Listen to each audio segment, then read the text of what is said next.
Bonjour à toutes et tous, bienvenue sur le plateau Big Media depuis le live Big. Je m'appelle Marjorie Dumanoir, je suis directrice de la rédaction chez Combini. C'est un média digital only qui fête ses 15 ans cette année, je vous donne les infos. Et c'est assez cocasse, même si on est full digital pour nos 15 ans, on sort un livre. Voilà, je vous le dis en avant-première, vous le saurez, plus de détails dans quelques jours. Je suis très honorée d'animer cette table avec vous pour parler du rôle du digital dans le développement des industries créatives et culturelles. Alors on va parler usage, on va parler cible, notoriété, comment on perce, et nous avons la chance de pouvoir le faire grâce à nos 4 invités. Je vais prendre le temps de vous présenter chacune et chacun rapidement, et grâce à vous, on va aborder tous ces sujets parce que vous avez des parcours qui sont riches en expérience et en enseignement. Donc merci d'être là aussi avec nous. Alors je commence par présenter Dylan Suillot. Donc tu es réalisateur de courts-métrages ou filmmaker. Je ne sais pas ce que tu préfères. Les deux. Les deux, ok, c'est très bien, je valide les deux. Tu as au moins 10 ans de moins que moi, disons-le clairement, et tu as déjà mis un pied dans le cinéma tout seul grâce à TikTok. J'ai bien résumé ? Totalement. Il manque des éléments, on y reviendra. Anaëlle Malka, tu es la cofondatrice du média culturel L'Éloge. C'est ça. Qui est née il y a 2 ans et qui fait des recommandations culturelles sur les plateformes uniquement. C'est un média de format, un média de curation et un média incarné. Exactement. J'enchaîne avec Romane Sarfati. Bonjour Romane, merci d'être avec nous. Tu es directrice de la stratégie et du développement de Manifesto, qui conseille et développe des projets pour la culture et les artistes. Tout à fait. L'un des projets phares, c'est Push. Je le prononce correctement? Ah oui. Ok, c'était pas si compliqué en même temps. C'est une résidence d'artistes qui est dédiée à la création contemporaine et ça se trouve à Aubervilliers. Exactement. Et je finis avec Ruben Cohen. Tu es cofondateur de Follow, agence marketing spécialisée dans l'influence. Tu représentes des talents, enfin vous représentez, vous êtes plusieurs, des talents qui pèsent, comme on dit. Paola Locatelli, Maya Dorab, Sundy Jules, pour ne citer que. C'est les 3 que je connais le plus, mais il y en a beaucoup d'autres. Et vous orchestrez avec eux des campagnes sur mesure pour les annonceurs. J'aurais pas dit mieux. Merci. Cette table ronde, on va l'aborder un peu en 3 thématiques pour structurer un peu nos pensées, mais on aura le droit de faire des allées et venues dans les sujets. La première partie, ça va être, on va se poser la question de comment les industries culturelles et créatives trouvent leur public via le digital. Un public qu'on ne trouvait pas ici il y a 10-15 ans, donc c'est une autre façon de le faire. Quelle influence exerce le digital sur les industries? Et enfin, comment les industries culturelles et créatives se renouvellent grâce au digital? Pour cette première partie, j'aimerais commencer avec toi, Dylan, si tu es d'accord. J'ai une première question, parce que ton histoire, elle est parlante de ce que j'ai lu et compris. Alors, je te cite. Tu disais que tu étais en échec scolaire, je ne me permettrai pas de le dire moi-même. Comme beaucoup d'entre nous, il y a une étape de notre vie où on se cherche pas mal. Et de l'échec scolaire à aujourd'hui, il y a plus de 1,3 million de personnes qui te suivent sur TikTok. Donc c'est assez étonnant. Tu as ta tête en 4x3 en face des marches du Festival de Cannes. Qu'est-ce qui s'est passé entre l'échec scolaire et le Festival de Cannes et TikTok ? Il y a eu beaucoup de chance. Oui.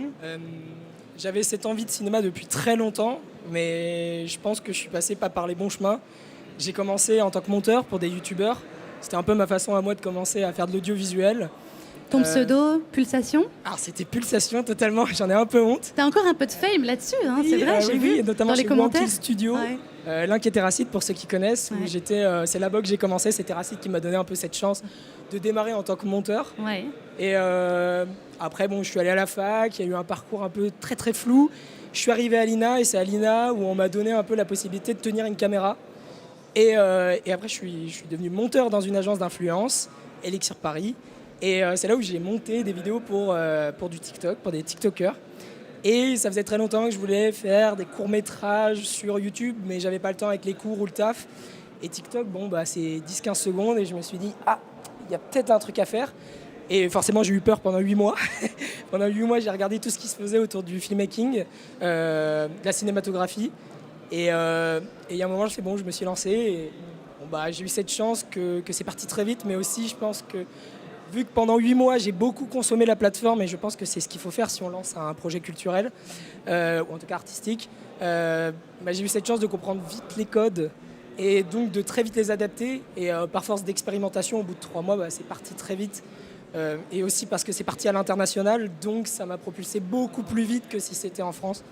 Donc voilà, mais ça s'est vraiment fait par hasard et juste par cette envie un peu viscérale de juste j'ai envie de créer, j'ai envie de raconter des histoires et ça s'est fait. Et puis ce qui est étonnant, c'est qu'en fait, étonnant non, parce que c'est largement mérité, mais tu as trouvé ton public hyper rapidement. Donc en 3 mois, c'était quoi? C'était 4-5 vidéos sur TikTok postées comme ça Oui, à peine 4-5 vidéos. En plus, je postais pas du tout régulièrement. Et oui, c'est parti avec 2 vidéos qu'en plus j'avais postées depuis 2 mois.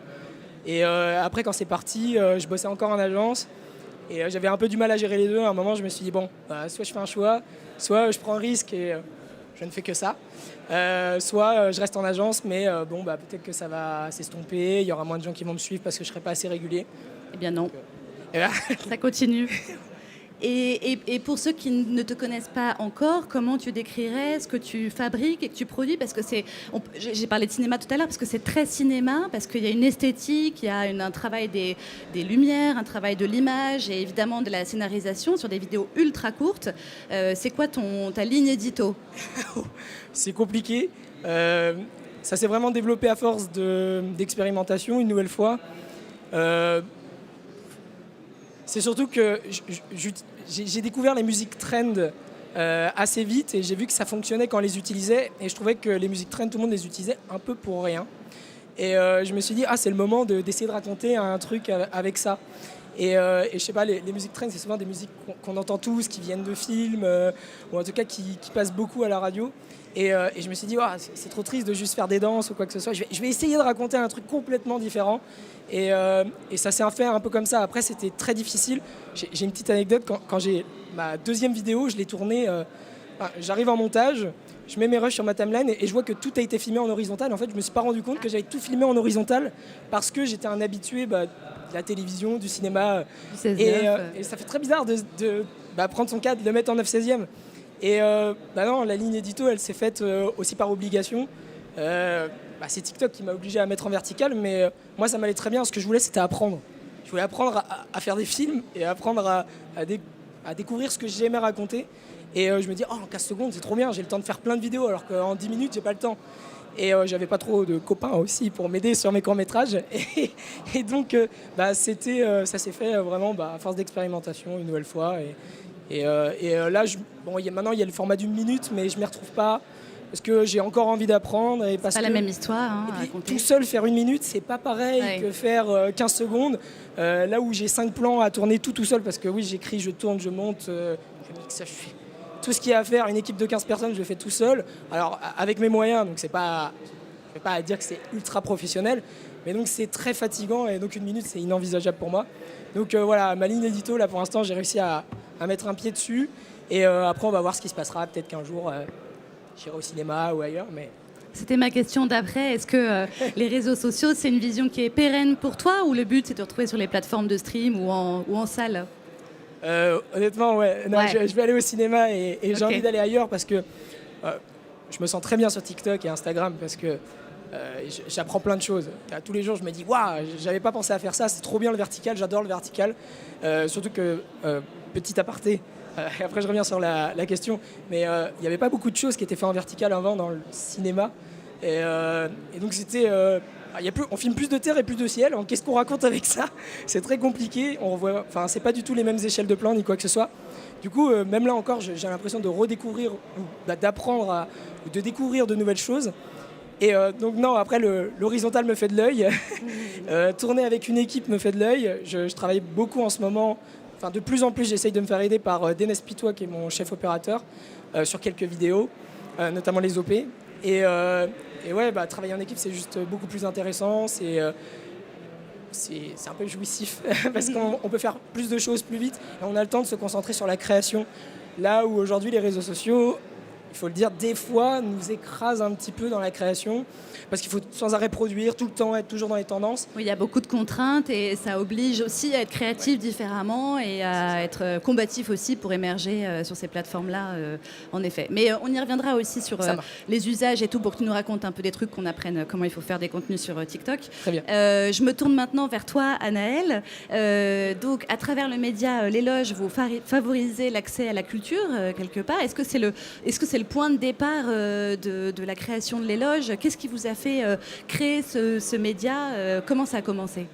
Oui, alors l'Éloge, ça a commencé il y a 2 ans et demi, pendant le confinement. Beaucoup d'histoires démarrent pendant le confinement. Et c'est mon associé Constance Arnoux qui cherchait depuis longtemps à prendre la parole sur des sujets culturels, qui se disait est-ce que je fais un blog, personne ne va lire, est-ce que je fais... qui se posait la question, qui avait appris à monter récemment. Et c'est parti d'un coup de cœur, elle avait eu un énorme coup de cœur pour un bouquin qu'il avait vraiment retourné. Elle s'est dit il faut absolument que tout le monde lise ce bouquin, comment je peux faire? Et elle a juste posé son téléphone sur son bord de fenêtre et elle s'est filmée face caméra en disant mais voilà pourquoi il faut absolument que vous lisez ce bouquin, ça va changer votre vie, ça va mettre des paillettes dans votre confinement, je me souviens, je crois qu'elle disait ça en intro et ça a énormément marché, en fait ça a énormément pris, on s'est rendu compte qu'il y avait une vraie demande de recommandations culturelles sur Instagram et dès le début moi je l'ai aidée, on s'appelait pendant des heures, donc voilà petit à petit ça a pris comme ça et après elle m'a dit viens on s'associe, on fait un truc, donc Constance et moi on se connaît depuis 15, 16 7 ans, je regarde, très longtemps, donc c'était hyper naturel. Et après, voilà, on a eu envie que ça reflète en fait notre consommation culturelle.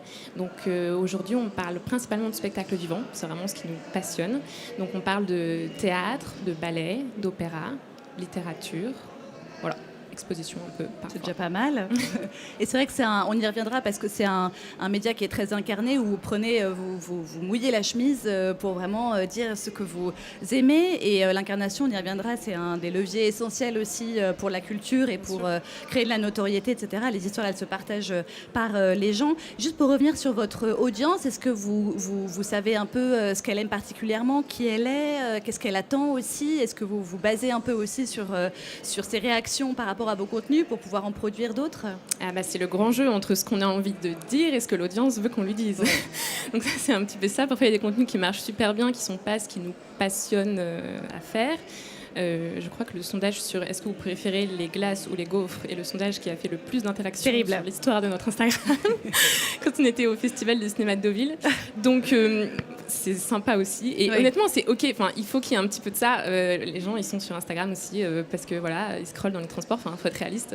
Il faut aussi être un peu détendu parfois. Mais c'est vrai que notre grand challenge à nous, c'est de parler de culture classique et de démocratiser ça sur Instagram. Donc pas facile. Mais pourtant, il y a une énorme demande. Qu'est-ce que c'est l'opéra, la danse classique? Qu'est-ce que je peux aller voir comme pièce de théâtre à Paris? Donc nous, c'est vraiment là-dessus qu'on s'axe. Et on essaye de pousser, mais de toute façon, tant qu'on partage les choses avec le cœur, les gens auront envie de les écouter. Oui, et puis c'est vrai que sur les métiers, tu le disais, nous on a un format chez Comini qui s'appelle Good Job, qui permet aussi de mettre en lumière les métiers des arts différents, même dans d'autres secteurs par ailleurs. Et c'est vraiment en effet des leviers de pédagogie et pour expliquer un peu de nouveaux métiers, etc. Donc et en effet, ça cartonne parce que les gens aiment qu'on leur raconte des histoires, qu'on les prenne un peu par la main, etc. Donc ça c'est chouette. J'en viens à Romane. Ça va, Romane? Très bien. Ce que je voulais vous demander, vu que vous défendez, vous représentez un lieu IRL, donc in real life, qui n'est donc pas dans le digital, comment est-ce que le digital vous permet de faire venir des gens dans la vraie vie, de pousser les vraies portes, en n'étant pas qu'en train de consommer ça à travers les réseaux sociaux, et comment du coup vous arrivez à transformer l'essai et peut-être à renouveler aussi un public sur l'art contemporain? Alors peut-être raconter d'abord le début de l'histoire de Manifesto qui commence par une rencontre. Alors je ne suis pas fondatrice de Manifesto et donc je m'exprime pour Hervé Digne et Laure Colliex qui se sont rencontrés en 2015 et qui ensemble, avec cette passion pour l'art, on est ici pour parler d'art et donc cette passion qu'ils ont à titre personnel et à titre professionnel, se sont rencontrés et en tant qu'entrepreneur, Hervé, lui, vient du monde des médias et des industries culturelles et créatives et Laure venait plutôt de l'ingénierie culturelle, du monde des musées, de l'art contemporain aussi. Et à eux deux, ils ont créé cette entreprise qui est Manifesto et qui, comme un manifeste, exprime sa passion pour l'art et cet enjeu d'orchestrer la rencontre entre l'art et ses publics.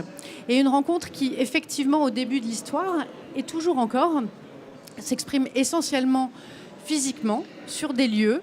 Et donc Manifesto, avec ses multiples métiers, sa très grande diversité d'expertise, on a des architectes, des scénographes, des chefs de projet, des artistes évidemment qui sont au cœur de nos projets, des directeurs artistiques, des producteurs. Avec eux, nous inscrivons l'art dans la ville. On travaille sur des commandes d'art dans la ville, donc l'espace public est très important et on voit tout de suite le lien entre l'espace public et ce qui peut se passer sur les réseaux sociaux. On intervient aussi, toujours dans la ville, sur des enjeux de reconversion patrimoniale. Et là aussi, c'est très engagé avec un ancien bâtiment, un ancien hôpital, une ancienne citadelle, une ancienne prison pour femmes. Qu'est-ce qu'on peut en faire? Comment on invente de nouveaux usages? Comment on se projette dans l'avenir tout en étant actif à très court terme, en associant la population à la définition des nouveaux usages. Et puis, on invente comme ça une multitude de nouveaux projets qui, encore une fois, s'inscrivent essentiellement physiquement dans des lieux avec les artistes qui sont au cœur de nos projets et puis les acteurs de la ville et la population. Et Push, j'y viens, c'était un petit peu long d'y venir, mais c'est en même temps important de raconter le contexte, d'où vient l'histoire. Ouais. Eh bien, c'est cette passion de Hervé Digne et Laure Coliex, cette conviction que les artistes sont au cœur de nos vies, que les artistes peuvent, tu as dit tout à l'heure, changer la vie. Je crois que c'est vraiment ça qui nous donne de l'énergie. Push, c'est le lieu significatif de tout ce que j'ai évoqué tout à l'heure. C'est un lieu pour les artistes. C'est un lieu qui est une ancienne usine de parfums, donc un lieu patrimonial qui se réinvente avec des artistes qui sont accueillis pour y travailler. C'est 260 artistes dans des ateliers à Aubervilliers et qui ont des lieux de travail et qui peuvent être accompagnés également. Il y a une programmation, j'y reviendrai peut-être, d'exposition et c'est un des enjeux pour faire venir le public. Alors, le numérique dans tout ça, c'est pour nous, mais je risque d'être un petit peu longue, mais c'est pour nous un outil majeur pour faire venir différents types de publics. En fait, on s'adresse à la fois au public professionnel. L'enjeu pour nous, c'est que les artistes qui travaillent à Push puissent être en relation avec des professionnels. Donc c'est vraiment l'idée de plateforme, de communauté, de réseau, et donc d'élargir le réseau professionnel autour des artistes de Push. On fait venir autour notamment des journées professionnelles qui ont lieu pendant la semaine de Paris Plus, donc on est très articulé autour des différents événements de l'art contemporain. On fait venir aussi pour nos expositions le grand public, mais on a une orientation qui est quand même essentiellement professionnelle pour accompagner les artistes. Donc d'où une fréquentation peut-être moins importante que toi sur TikTok, évidemment, puisqu'on a une cible qui est assez étroite, mais néanmoins nous sommes très efficaces. Oui, et puis c'est aussi pas une question par rapport de à quantité. nos objectifs. Non, mais en plus, on le sait, c'est pas une question de quantité. Le but, c'est de toucher le bon public, c'est de réussir à l'engager sur le long terme. Tout à l'heure, je parlais de pulsation pour Dylan, parce que même si c'est pas la meilleure partie de sa carrière, mine de rien, il y a quand même des gens qui aujourd'hui se rappellent de qui il était il y a quelques années. Donc, une communauté moins nombreuse, mais plus engagée et tout aussi fidèle, c'est le plus important. Dans l'art, c'est évidemment en plus des problématiques supplémentaires, et c'est même une question de communauté, d'engagement. Et toutes les valeurs dont tu parlais quand on crée un lieu et quand on a une agence de conseil comme celle-là. Je ne sais pas si agence est le bon terme par ailleurs. C'est très bien. Mais justement, juste rebondir un tout petit peu sur cette communauté qui agit comme une communauté sur le site de Push, mais qui, sur les réseaux sociaux, parce que c'est essentiellement sur les réseaux sociaux qu'on s'exprime, et sur Instagram, qui est évidemment le réseau social sur lequel les artistes sont le plus actifs, ce qui est absolument passionnant, c'est que cette communauté, elle joue, cette mise en réseau, elle joue à fond sur les réseaux sociaux, avec des artistes qui même ont des cartes blanches avec des vidéos, des photographies, des graphistes. Enfin, il y a vraiment toute cette dynamique qui est à l'œuvre sur, évidemment, l'Instagram de Push, mais aussi de tous les artistes qui jouent le jeu et qui, chaque fois, s'expriment pour Push. Donc, on sait que on les appelle les pushistes. Oui, d'accord. C'est mieux. Ouais, bon, le réseau de Push. Ouais, d'accord. Et d'ailleurs, il y a une radio Push aussi. Il y a aussi Radio Push, absolument. Pour travailler. Absolument. C'est très bien. Ruben, Ça va Ruben? Bonjour Marjorie, comment Bonjour vas-tu? Ruben, très bien et toi? Très bien, J'ai un toujours peu- bien j'ai un accueilli peu- à la BPI. Bah oui, alors là, on est vraiment ravis d'être là, même si ma chaise grince un peu. La mienne J'ai une question un peu boulevard, mais qui Ah. devrait te faire sourire. Allez, Est-ce que influence et culture font bon ménage? waouh. Ouais, c'était pas la plus facile. celle-là. Alors bien sûr qu'ils font bon ménage, ça peut paraître contradictoire parce qu'on peut se dire, aller au théâtre, si on a le choix, on va scroller sur TikTok ou on va aller au théâtre. Bien sûr que ça fait bon ménage, on voit ce qui se passe aujourd'hui sur les réseaux, on voit il y a à boire et à manger. Il y a de plus en plus de gens qui se lancent sur les réseaux et proposent de nouvelles choses. Et aujourd'hui, TikTok, c'est vraiment un océan, il y a de tout. Et forcément, on voit apparaître de nouvelles catégories de créateurs de contenu. On voit ce qui se passe sur TikTok avec cette tendance de TikTok Book, qui est assez incroyable d'ailleurs, qui m'ont même réussi à m'influencer moi-même pour aller lire des livres. Super. Parce que je lis très peu, il faut le savoir. Et manque de TikTok a réussi à m'influencer pour ouvrir un livre et le lire. Donc ça peut paraître contradictoire entre ces réseaux sociaux, cette addiction qu'on a, et la culture, aller au théâtre, aller au cinéma. Nous, chez Follow, on est convaincus que les créateurs de contenu ont une responsabilité et doivent pousser les jeunes. Déjà parce qu'on est en France et on sait le rapport entre la France et la culture qui est très très important. On doit pousser les jeunes et cette jeune génération à aller au théâtre, aller au cinéma. C'est une conviction qu'on a. Je peux citer plein d'exemples, que ce soit nos clients aujourd'hui, on accompagne pas mal de musées, notamment le musée de l'Illusion. C'est des clients importants pour nous, stratégiques, ou même une galerie d'art qui s'appelle Momentum, qui s'appelle Léa par exemple, où on va travailler sur LinkedIn et savoir, la question c'est de se dire comment intéresser les gens, quelle stratégie, quel contenu on va poster pour que les gens commencent à se dire, et les jeunes notamment, ah tiens, pourquoi pas aller jeter un œil et s'intéresser à d'autres choses que de scroller son écran, parce qu'on le sait, c'est un fléau aujourd'hui. Donc oui, et je peux même te parler du Festival de Cannes qui a fait énormément polémique et les gens se disaient, mais est-ce que les créateurs de contenu ont la légitimité d'être au Festival de Cannes? Comment parler, et on en parle ensemble avec plaisir. Je pense que les créateurs de contenu ont un rôle à jouer aussi au Festival de Cannes pour les fans de cinéma et pour aller justement promouvoir certains films. En tout cas, nous, chez Follow, c'est notre conviction. Il y a en effet une responsabilité, comme tu le dis, qui est très importante pour les médias, pour les personnes intervenantes, pour les lieux aussi. Enfin, c'est vrai qu'on a le rôle aussi d'éveiller la curiosité et d'être un espèce de fil conducteur, un petit phare au bout du tunnel pour essayer, dans le flux de contenu énorme, d'avoir un peu de culture, un peu de partage, un peu de essentiel. Est-ce que l'incarnation aussi, c'est ça qui est aussi le petit qui porte des recommandations? Moi, je crois beaucoup à ça chez nous de plus en plus, de ne pas être qu'un média. On a nous combiné un gros média, d'avoir des journalistes qui sont un petit peu plus poussés dans les recommandations musicales, littéraires, cinématographiques, de dire écoutez, ce week-end, si vous n'avez pas quoi streamer, nous on a regardé ça, on a adoré. Est-ce que ça, c'est ce que vous travaillez beaucoup dans Follow, chez Follow? Complètement. En fait, on va prendre notre exemple à nous-mêmes. Évidemment qu'on est plus influencé par une personne qui vous dit j'ai lu ce livre, il est extraordinaire, allez le lire, que si on le lit quelque part et il n'y a pas d'incarnation. Et finalement, c'est le jeu social chez Follow depuis 10 ans, même avec les annonceurs, on sait que ça marche, les marques y vont, et c'est pareil pour la culture, et ces enjeux-là, c'est important d'incarner, et c'est montrer via Instagram, YouTube, peu importe, quand on l'incarne, qu'on a vécu l'expérience et qu'on a apprécié, forcément, c'est un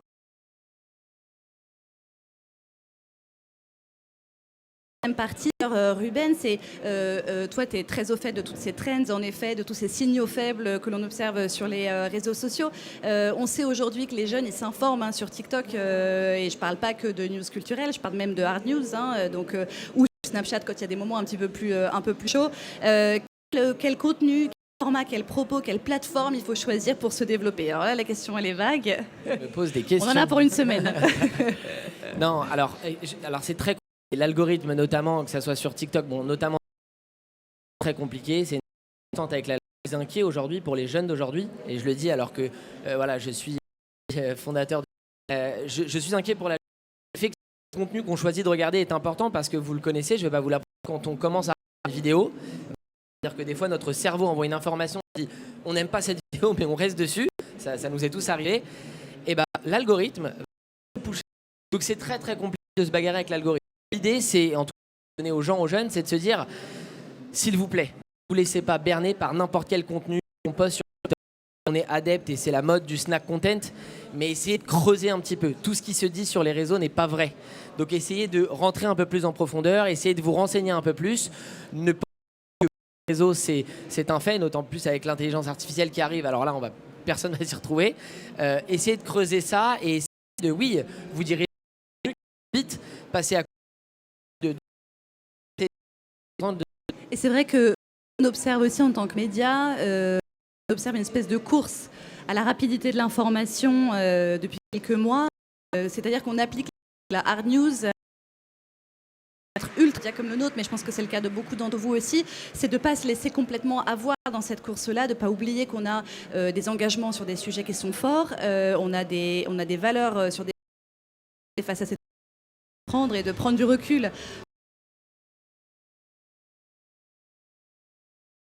Composer avec le plus haut qu'on ait pu faire, mais qui, mine de rien, permet quand même d'entretenir une relation. Là-dessus, Dylan, sur la relation que tu entretiens avec tes followers, tes fans, je ne sais plus comment on dit, est-ce qu'eux ont une influence sur le contenu que tu fabriques? C'est-à-dire que est-ce que parfois tu as des retours ou des inspirations sur des trucs Ça dépend vraiment. C'est que dans un sens? Moi, je pense que...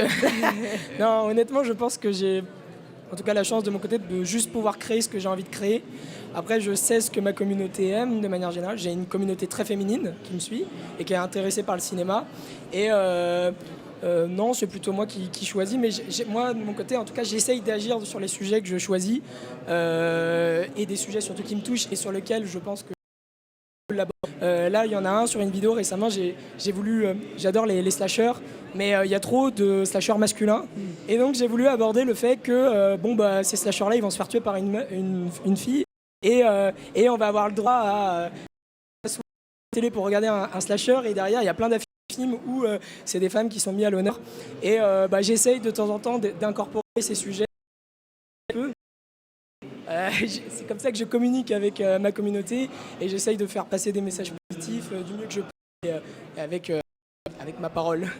Et puis c'est surtout puisque donc en fait tu traites des sujets qui te sont chers, qui te tiennent à cœur et en fait ça s'inscrit forcément dans les conversations de moment même. Je voulais juste revenir sur tes inspirations aussi parce que on trouve, tu le disais tout à l'heure, c'est beaucoup lié aussi aux musiques sur TikTok. Il y a aussi un univers très visuel, très ailleurs. Est-ce que toi aussi personnel, tu parlais des slashers tout à l'heure, comment les idées Ça dépend, je pense que comme beaucoup de créateurs de contenu, je suis aussi très influencé par les réseaux sociaux, par ce qui est dit. Déjà, c'était très compliqué déjà au niveau cinématographique de trouver des choses qui se faisaient en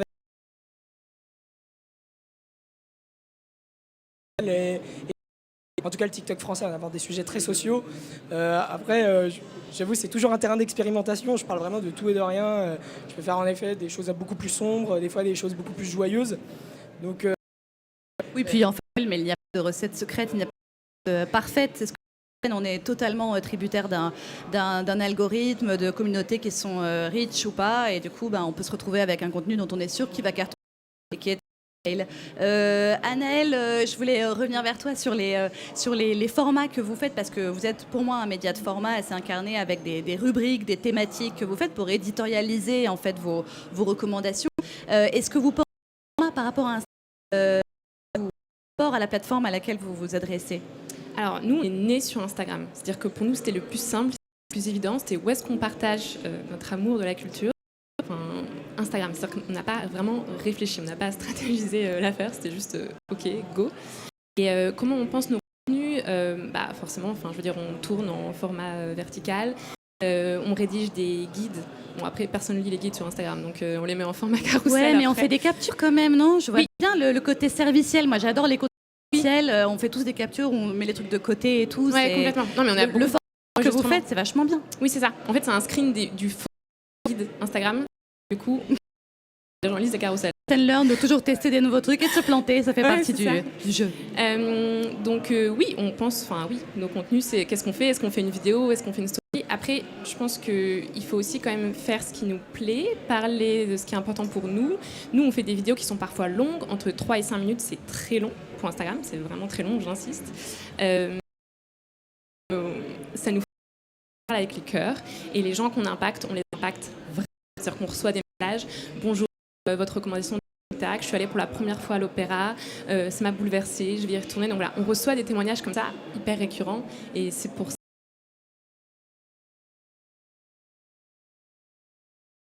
mais voilà. Avec ou contre les algos, jouer avec la veille concurrentielle qui est extrêmement florissante et ne pas perdre de vue ce pourquoi on a commencé par le faire au tout début. Romane, j'ai une question pour toi. Est-ce que tu peux nous raconter par étapes très faciles pour que l'on comprenne bien comment on développe un projet artistique en 2023? C'est quoi les enjeux primordiaux? Est-ce que vous avez une petite fiche avec des trucs Alors, il n'y a pas de règles, mais il y a des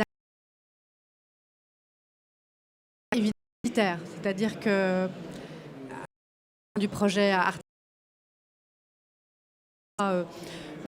œuvre en particulier, une manifestation qui peut un festival donner un commanditaire qui va être ou une donc c'est un financement au public. De certaine manière, c'est comme n'importe on peut organiser on peut aussi avoir une direction artistique qui va travailler devant une thématique ou une autre. Fait pour les résidences qui passent par les réseaux sociaux, pour moi c'est un peu un bouleversement parce que pour moi c'est une élite, ça passe, c'est obscur, là. Le fait de voir des candidats Instagram faire un pas vers l'accessibilité, etc. C'est merveilleux. Alors ça, c'est possible même pour Push. Il se trouve qu'il y a des espaces qui sont disponibles et donc on peut ouvrir à des artistes qui vont ensuite être sélectionnés par un directeur artistique, en l'occurrence le directeur de Push. On organise aussi des résidences pour le compte de collectivités locales ou d'entreprises. Et donc, encore une fois, il y a vraiment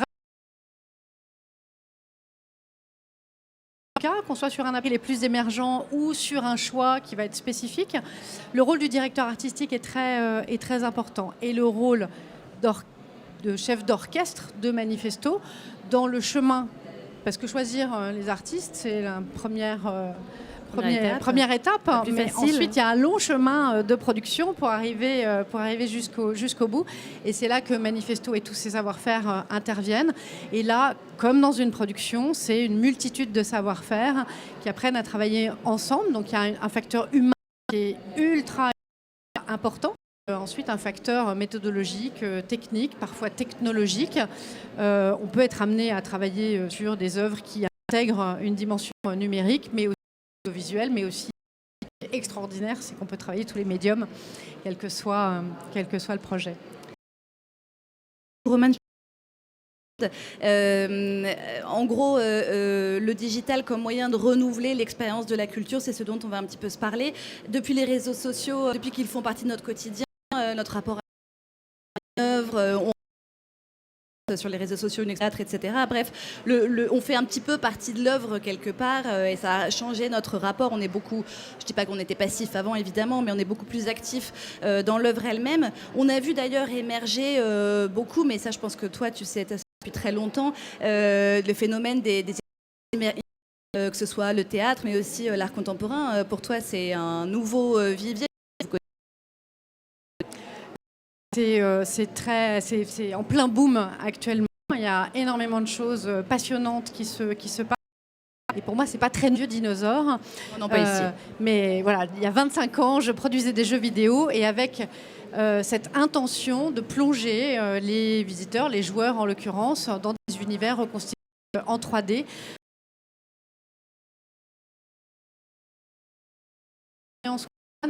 L'enjeu, c'est d'abord d'avoir envie de raconter une histoire et de transmettre une histoire.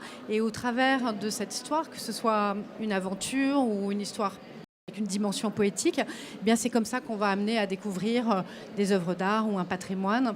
Et au sein de Manifesto, nous sommes en train de développer effectivement une nouvelle activité autour de la production d'expériences immersives qui est totalement à savoir-faire avec les artistes sous forme d'exposition ou de parcours urbain, et donc qui va nous permettre de faire des propositions dans un public très French Touch. On a vraiment beaucoup de cartes à jouer avec toutes nos entreprises ultra créatives, avec des technologies formidables, dans un contexte où, en France et en Europe, on a un patrimoine et des artistes exceptionnels. Donc on est...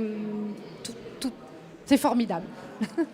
Vous œuvrez pour ça, et les expériences immersives, elles sont super, elles sont aussi de communication, vraiment d'impression sur les réseaux sociaux quand on raconte une expérience. Anaëlle, je me demandais, avec cette richesse d'offres sur les réseaux sociaux, de contenu, etc., comment est-ce que vous émergez là-dessus? Est-ce que c'est le fait que vous allez en plus? C'est quoi un peu le futur de l'éloge pour pouvoir continuer d'exister déjà 2 ans et demi? Alors déjà, effectivement, incarner, comme tu dis, donc le face cam, finalement, c'est sûr que ça fait la différence. Enfin, je veux dire, les gens, c'est comme vous, c'est comme moi, quand on a un visage, un bébé, il réagit. Enfin, je veux dire, on a envie de voir les gens nous parler et qui nous racontent des histoires. Donc c'est sûr que nous, on va continuer le face cam longtemps. Enfin, on va continuer, voilà, à s'écouter. Et pardon, c'était quoi le reste de ta question? Là, je me suis emballée. En fait, c'est une question que je vais avoir qui va être un peu plus sur une partie héroïsme. Via la recommandation en rugby, la transformation de l'essai. Ouais. Même en rugby, je ne sais pas pourquoi le rugby intervient, vraiment. La transformation de l'essai pour pouvoir permettre aux gens de non seulement être un peu sortis du huis clos de la culture sur les réseaux sociaux en ayant regardé une de vos vidéos, parce qu'en plus vous faites des super belles vidéos, et de se dire, en fait, on n'a pas consommé la culture que via les réseaux sociaux, les gens sont allés acheter leur place, on fait une démarche beaucoup plus active, beaucoup plus impliquante en allant en salle et vivre vraiment la culture IRL. C'est clair. Déjà, pour revenir sur ce que tu me disais juste avant, je crois que j'ai compris ta question. Aussi, comment on se démarque, trouver sa niche. C'est hyper basique, c'est même un conseil business hyper S'il y a une place random. À prendre, il faut vraiment la saisir. Nous, sur l'axe spectacle vivant un peu classique, donc nous on est là, voilà, suivez-nous. Ça c'est sûr. Et pour ce que de transformer l'essai, la partie rugby. Donc, comment on mesure? Nous, on reçoit des messages, des témoignages de bonjour, merci, je suis allée à l'opéra grâce à vous. Ça refait notre journée. Vraiment, c'est ce pourquoi on fait ça. Quand on recommande aussi des spectacles, parfois on a des retours des théâtres avec lesquels on nous dit on a vendu 420 places en 2 jours, voilà, des choses comme ça. Donc on a un mélange de... on est du Quanti, comme ça, quand même, de retour directement des institutions. Du Cali, on va... Au fait, je vous ai jamais écrit, mais depuis que je vous suis, j'ai lu tel, je suis allée voir tel, je suis allée pour la première fois écouter de la musique classique à la Philharmonie.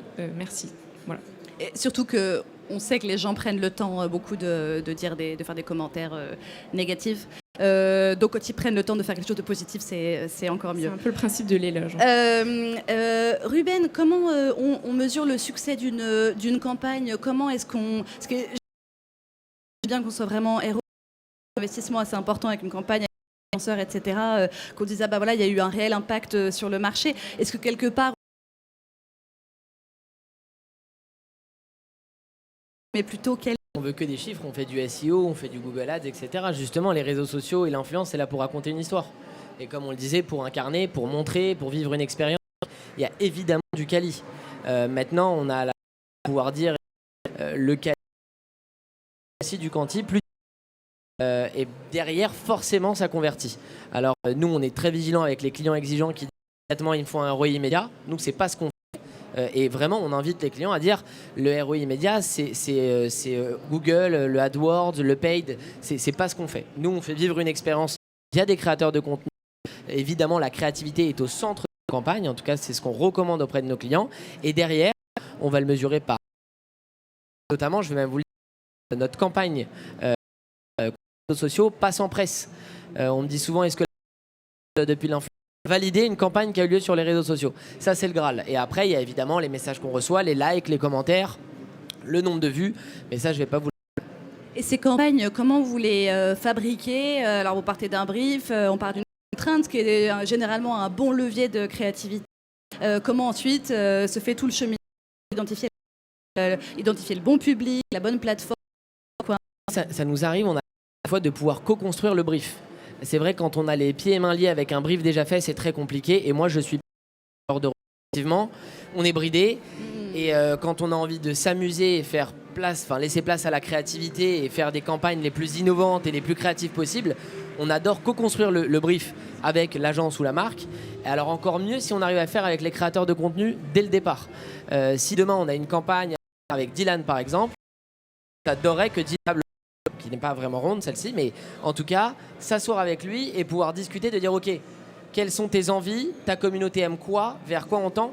Et c'est ça le secret d'une campagne qui a un bon ROI et un succès dingue. Oui, parce que tordre ça, c'est un petit peu reprendre des vieux usages publicitaires, d'imposer on sait toucher la bonne cible, il faut raconter la bonne histoire. C'est une erreur monumentale de penser qu'on va arriver avec ses codes, avec son brief et de dire ça va être comme ça et pas autrement. Il ne faut pas faire de l'influence dans ces cas-là. Alors ça ne veut pas dire qu'on a des doux et des don'ts. On va faire ça. Et oui, on connaît ça. Yann, de ton côté, comment toi, tu arrives à te replier, comment toi avec d'en vivre